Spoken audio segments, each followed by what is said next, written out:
सभी को नमस्कार। मैं कौशल कुमार और स्वागत है आपका हमारे चैनल स्टडी विद कौशल में। आज हम लोग डिस्कस करने जा रहे हैं बीएसओ और एसएसओ यानी कि ब्लॉक स्टैटिस्टिकल ऑफिसर और सब स्टैटिस्टिकल ऑफिसर के बारे में कि आखिर प्रखंड सांख्यिकी पदाधिकारी का पोस्ट ये है क्या। इसके बारे में पूरा डिटेल जानेंगे। ठीक है, पूरे डिटेल समझने के बाद हम लोग को कैसे कैसे धीरे धीरे आगे बढ़ना है और अगला वीडियो हम लोग इसकी तैयारी कैसे करें। अगर आपने अभी तक मेरे चैनल को सब्सक्राइब नहीं किया है तो सब्सक्राइब करने से पहले मेरे चैनल का आप कंटेंट देख लीजिए। मैंने कौन कौन सा कंटेंट का तैयारी करवाया है। मैंने बायोलॉजी एकदम बेसिक लेवल से हाई लेवल तक करवाया है। मैंने केमिस्ट्री बहुत अच्छे से डील किया है आपके लिए। फिजिक्स की तैयारी मैं अभी नहीं करवा पा रहा हूँ, करवाऊँगा क्योंकि इधर मेरा तबीयत थोड़ा सा डाउन था। ज्योग्राफी मैं लगभग ख़त्म करवा चुका हूँ, वर्ल्ड ज्योग्राफी मैं ख़त्म करवा चुका हूँ। रीजनिंग के कुछ चैप्टर्स मैंने कंप्लीट किए हैं, कुछ बाकी हैं, मैथ्स स्टार्ट करना बाकी है। तो ये था मेरे चैनल का ओवरव्यू। ठीक है, आप जॉब लेने से पहले भी हमारे साथ रहेंगे जुड़े हुए और जॉब लेने के बाद भी, क्योंकि जब आप बिहार का कोई भी जॉब लेते हैं, ज्वाइन मतलब बिहार का कोई भी पोस्ट में आप ज्वाइन करते हैं तो आपको जॉब लेने के बाद आपको हिंदी टिप्पण का एग्ज़ाम देना पड़ता है और डिपार्टमेंटल एग्ज़ाम देना पड़ता है। तो उसके लिए फिर से आपको मेरे चैनल पर ही आना पड़ेगा क्योंकि मैं ही पढ़ाया हूँ वहाँ पर। तो ठीक है, चलिए अब थोड़ा सा मैं अपने बारे में बता देता हूँ कि मैं किस किस चीज़ की तैयारी करवाता हूँ। जनरली मैं स्पेशल मेरा फोकस रहता है बीएसएससी का एग्ज़ाम। बीएसएससी सीजीएल हो, चाहे अभी बीएसओ का एग्ज़ाम हो, या फिर बीएसएससी इंटर लेवल हो, या बिहार एसआई का एग्ज़ाम हो। ठीक है, इस एग्ज़ाम पर मेरा ज़्यादा फोकस रहता है और मैं तैयारी जब अपनी पूरी कंप्लीट करवा दूंगा तो आपको समझ में आएगा कि मेरे तैयारी कराने के तरीके में और दूसरे लोगों के तैयारी कराने के तरीके में ज़मीन आसमान का अंतर होता है। ठीक है, बीएसओ के बारे में बात कर रहे हैं तो बीएसओ जो है इसकी वैकेंसी अभी 682 पोस्ट पर निकली हुई है। ठीक है, वैकेंसी बढ़ा भी सकती है सरकार, घटा भी सकती है, कोई बात नहीं। और ये एग्ज़ाम कौन लेता है तो बीएसएससी लेता है, यानी कि बिहार स्टाफ सिलेक्शन कमीशन। ठीक है, और बीएस यानी कि बीएसएससी के द्वारा अगर कोई भी चीज़ आयोजित किया जाएगा यानी कि उसका प्री और मेंस दोनों होगा और दोनों का सिलेबस लगभग सेम होगा, बस कट ऑफ का अंतर रहेगा। और समझते हैं इसमें कि इसमें सिलेबस क्या है। सिलेबस है इसमें 50 आपका रीजनिंग रहेगा, 25 मैथ रहेगा, 25 साइंस रहेगा और करंट अफेयर्स 15 आपका रहेगा ही रहेगा। बाकी जीके वगैरह सब रहेगा। इसमें हिस्ट्री, ज्योग्राफी, पॉलिटी और इकोनॉमिक्स रहेगा। ये आपका सिलेबस है और सिलेबस में आपको रीजनिंग, मैथ्स, साइंस और करंट अफेयर्स पे परफेक्ट आपको पकड़ चाहिए ही चाहिए अगर आपको एग्ज़ाम निकालना है तो। उसके बाद बात करें कि ये बीएसओ किस विभाग के अंतर्गत आता है। ये योजना एवं विकास विभाग के अंतर्गत आता है और इसमें आपकी पोस्टिंग जो होती है वो ब्लॉक लेवल पर होती है। यानी कि बिहार में आपके 534 ब्लॉक हैं तो 534 ब्लॉक में कहीं भी आपका पोस्टिंग हो सकता है और आपको नियंत्रण करना है अपने जो भी आपके वरीय पदाधिकारी हैं जो आपको आदेश देंगे, उस आदेश के आधार पर आपको ब्लॉक में या ब्लॉक के अंतर्गत पंचायत में या पंचायत के अंतर्गत गाँव में आपको जो भी योजना आपका आता है उसका सफल क्रियान्वयन करवाना है। जैसे देखिए इसका काम क्या है, चूँकि ये योजना विकास विभाग के अंतर्गत आता है तो इसमें योजना और विकास विभाग से संबंधित जितने भी मतलब योजना चलाई जाएगी उसका स्टैटिस्टिक्स यानी कि उसका डाटा एकत्रित करना है और ये एक सांख्यिकी निदेशालय होता है उसके अंतर्गत आता है। योजना विकास विभाग का आपका काम है विभिन्न योजनाओं से संबंधित डाटा एकत्र करना, जैसे योजना सफल हो रहा है कि नहीं हो रहा है, कितने लोगों तक पहुंच रहा है, सरकारी योजना का संचालन करना, क्रियान्वयन करना, उसका डाटा कलेक्ट करना, डाटा संधारण एनालिसिस करना, जैसे ग्राफ वगैरह बनता है ना वो सब एनालिसिस करना, सरकारी सब, और उसके बाद उस डाटा को सरकार के पास प्रेषित करना यानी कि भेजना और अपने वरीय पदाधिकारी जो आपको आदेश दिए हैं उसके पास प्रेषित करना, ये इसका काम है। विभिन्न योजना और कार्यक्रम के लाभार्थियों की पहचान करना कि क्या ये जो योजना है चल रहा है, क्या इसका लाभार्थी के पास ये योजना पहुंच रहा है कि नहीं पहुंच रहा है, और अगर नहीं पहुंच रहा तो क्यों नहीं पहुंच रहा है।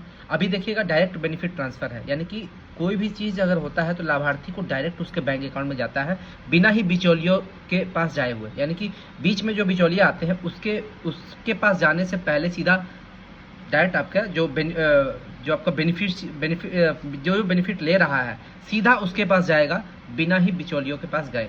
तो यानी कि अब भ्रष्टाचार को कम किया जा रहा है। दूसरा, वर्षा और कृषि से संबंधित जो भी डाटा है उसको भी देखना इसी का काम है।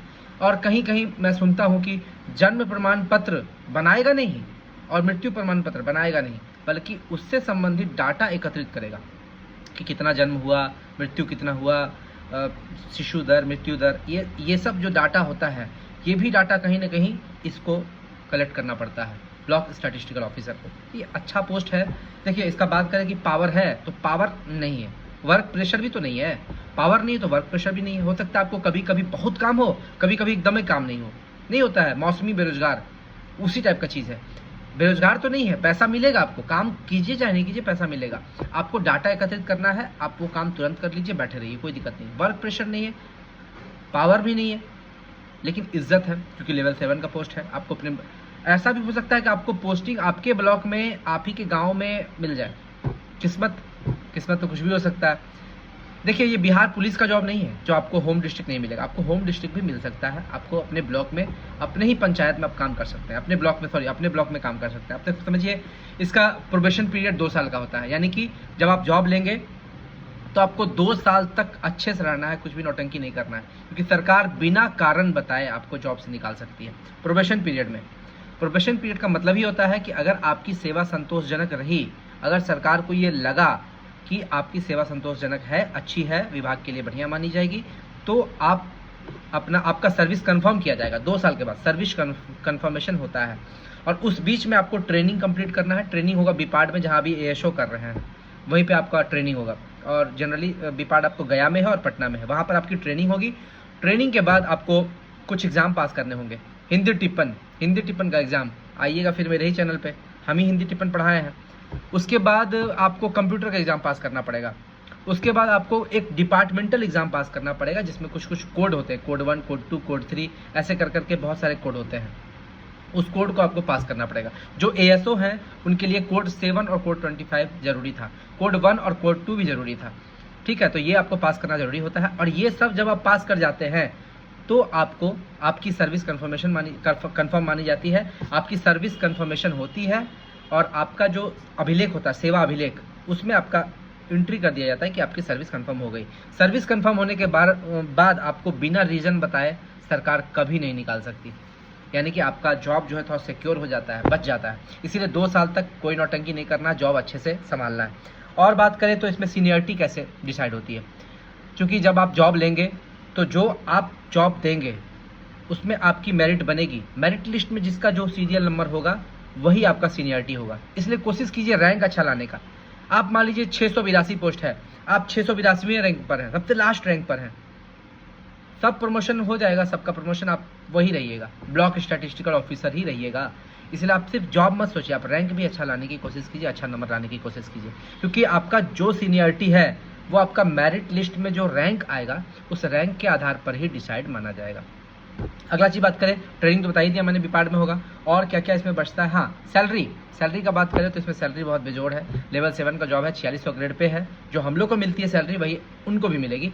हम लोग से थोड़ा एचआरए कम मिलेगा, क्योंकि वो पटना में पोस्टिंग नहीं होगा। पटना में होगा, जिनका पटना में पोस्टिंग होगा उनका सैलरी हम लोग के बराबर होगा, और जो पटना से बाहर अदर डिस्ट्रिक्ट में जॉब करेंगे या अदर ब्लॉक में जॉब करेंगे उनका सैलरी पटना के मुकाबले कम होगा। तो लगभग समझिए हम लोग को 78,000 मिलता है, तो उन लोग को जो अदर ब्लॉक में है उनको 75,000 के आसपास मिलेगा, और जो पटना में उनको 78,000 के आसपास मिलेगा। ठीक है। और हिंदी टिप्पण के बारे में बता दें कि हिंदी टिप्पण आपको पास करना क्यों ज़रूरी है, क्योंकि जब आप जॉब ज्वाइन करते हैं, जॉब ज्वाइन करने के विदिन 1 ईयर आपको पहला इंक्रीमेंट मिलता है। इनकी सैलरी में कुछ इंक्रीमेंट होता है। सैलरी इंक्रीमेंट होने का मतलब ये है कि आपने पहला सैलरी इंक्रीमेंट मिलेगा, दूसरा सैलरी इंक्रीमेंट आपको तभी मिलेगा जब आप हिंदी टिप्पण की एग्ज़ाम पास करेंगे। यानी कि हिंदी टिप्पणी की एग्जाम अगर आप पास नहीं करते हैं, आपका सैलरी इंक्रीमेंट कभी नहीं मिलेगा। आप पास मत कीजिए, आपको मिलेगा ही नहीं। तो जी कितना आपको फाइनेंशियल लॉस है। और हिंदी टिप्पण का मैंने इतना डिटेल्ड मतलब पढ़ाया है कि आप जाके देख सकते हैं, मेरे प्लेलिस्ट एक बना हुआ है। तो बहुत सिपाही थे जो 6 साल 7 साल से पास नहीं कर रहे थे। मेरे वीडियो को देखकर मुझे करीब 50 से 60 विद्यार्थियों को कॉल आया कि सर आपके वीडियो को देखकर मैं हिंदी टिप्पण का एग्जाम पास किया, क्योंकि मुझे लगा, मैं दरोगा में था तो वहाँ देखता था सिपाही लोगों की हिंदी टिप्पण में 6 साल से घिस रहे। यहाँ पर मैं आया तो देखा हिंदी टिप्पण में पास कैसे करना, उसका शॉर्टकट तरीका मैंने बताया, एकदम ईजी वे बताया कि पास कैसे करना है। उन लोगों को समझ में ही नहीं आता था कि पास कैसे करना है, तो वो मैंने बताया।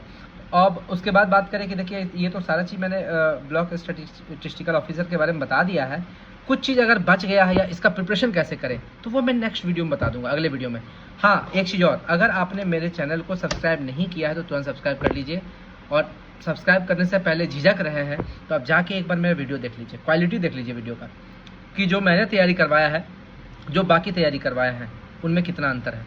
और मेरे एक बार वीडियो आप 10-15 वीडियो देख लेंगे ना, तो आपको लगेगा वाह ये चैनल छुपा कहाँ था। ठीक है, आपको बहुत अच्छा लगेगा तैयारी करने में। तो चलिए, यहीं तक था मेरा वीडियो, और आपको मेरा वीडियो अगर अच्छा लगा हो तो मेरे चैनल को लाइक शेयर सब्सक्राइब कर दीजिएगा, ज़्यादा से ज़्यादा लोगों को ये वीडियो शेयर कर दीजिएगा।